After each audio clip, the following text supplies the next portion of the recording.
Nếu chỉ nhìn bề ngoài, Nhật Bản đúng là một nghịch lý.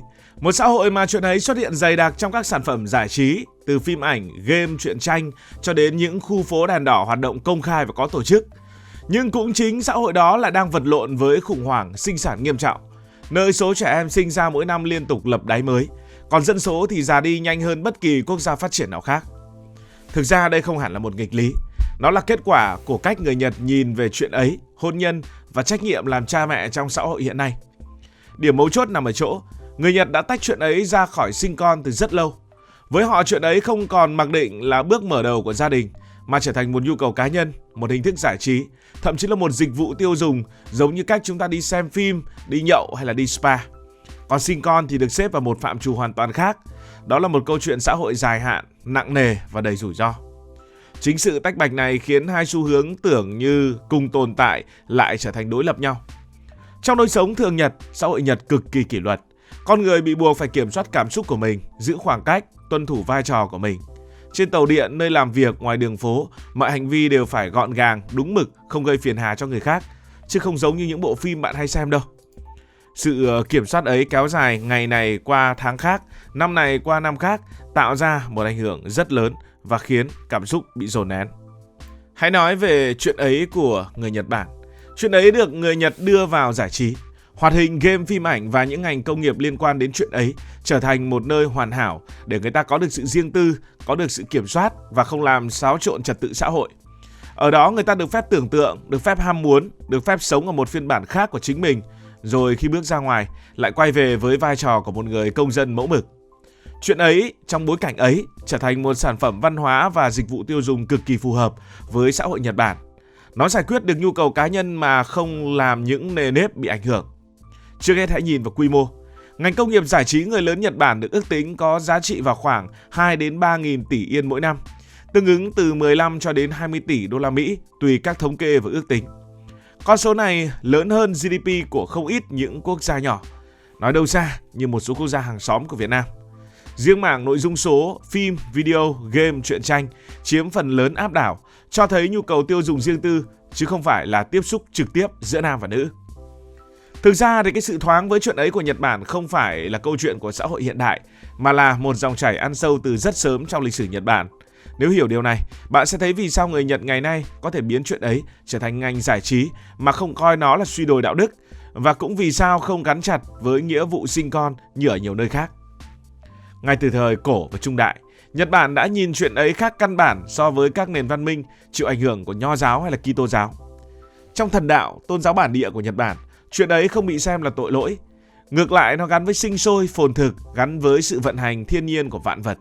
Nhiều lễ hội cổ truyền Nhật Bản thậm chí còn thờ sinh thực khí, coi đó là biểu tượng của sự sống và may mắn. Nghĩa là ngay từ nền tảng, người Nhật đã không mặc cảm đạo đức nặng nề khi nói về chuyện ham muốn. Sang thời phong kiến, đặc biệt là giai đoạn Edo, khoảng thế kỷ 17, thế kỷ 19, sự thoáng này không những không biến mất mà còn được tổ chức hóa. Edo là thời kỳ xã hội Nhật cực kỳ trật tự, giai cấp phân tầng rõ rệt, lễ nghi nghiêm ngặt, đời sống thường dân bị quản lý chặt chẽ. Nhưng chính trong xã hội kỷ luật ấy, Nhật Bản lại tạo ra một không gian xả áp rất đặc biệt gọi là Ukiyo, thế giới nổi. Ukiyo là thế giới của khoái lạc, giải trí và tạm quên đi bổn phận. Trong đó có rượu, ca hát và sân khấu kabuki, kỹ nữ và đặc biệt là sunga, tranh khắc gỗ về cái chuyện đấy. Điều quan trọng là nó không hề bị xem là đồ bẩn thỉu. Nó được in ấn công khai, mua bán rộng rãi, tầng lớp samurai, thương nhân, thậm chí cả trí thức đều sở hữu. Có thời kỳ người ta còn xem nó như sách giáo dục giới tính cho những đôi vợ chồng trẻ. Nhưng sinh con thì lại khác. Vì sao sinh con ở Nhật không phải là chuyện cảm xúc mà là một quyết định mang tính toán gần như là tàn nhẫn? Trước hết là tính toán về tiền bạc, cụ thể chứ không phải là rất mơ hồ. Theo các khảo sát tại Nhật Bản, chi phí nuôi một đứa trẻ từ lúc sinh ra đến khi tốt nghiệp trung học phổ thông thường rơi vào khoảng 20 đến 30 triệu yên. Còn nếu cả tính học đại học, con số này dễ dàng vượt 40 đến 50 triệu yên. Bạn nào có thể giúp mình chuyển đổi được hay không? Đây không phải là tiền xa xỉ mà là những thứ rất cơ bản: ăn uống, y tế, học phí, luyện thi, các hoạt động ngoại khóa. Trong một cái đất nước mà cha mẹ luôn sợ con mình thua kém bạn bè, việc nuôi con nửa vời gần như bị coi là thất bại về mặt đạo đức. Vấn đề là thu nhập của người trẻ Nhật Bản không tăng tương xứng. Lương khởi điểm của nhiều nhân viên văn phòng gần như dậm chân suốt hàng chục năm, trong khi giá nhà ở những thành phố lớn thì vẫn cao. Một cặp vợ chồng trẻ hoàn toàn có thể tự nuôi bản thân, nhưng để tự tin nói tôi đủ khả năng chi trả và nuôi cho đứa con mình sống tử tế lại là chuyện hoàn toàn khác. Kế tiếp là bài toán thời gian, thứ còn khan hiếm và quý hơn cả tiền. Người Nhật làm việc nhiều giờ không chỉ vì luật lao động, không chỉ vì thích lao động mà vì văn hóa công sở. Rời công ty sớm hơn đồng nghiệp đôi khi bị xem là thiếu cống hiến. Không hiếm những người về nhà khi đã gần nửa đêm.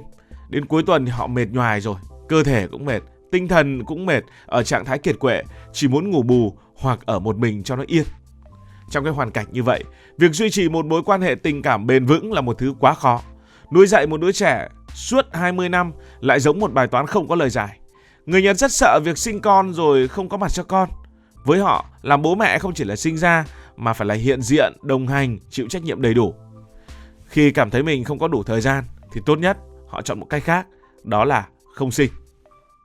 Chính ở điểm này, sự khác biệt giữa chuyện ấy và sinh con càng hiện ra rất rõ. Chuyện ấy mang tính ngắn hạn, có thể chủ động kiểm soát. Mệt thì thôi, bận thì dừng, cũng chẳng ai trách cả. Nó giúp giải tỏa căng thẳng ngay lập tức mà không kéo theo nghĩa vụ dài hạn.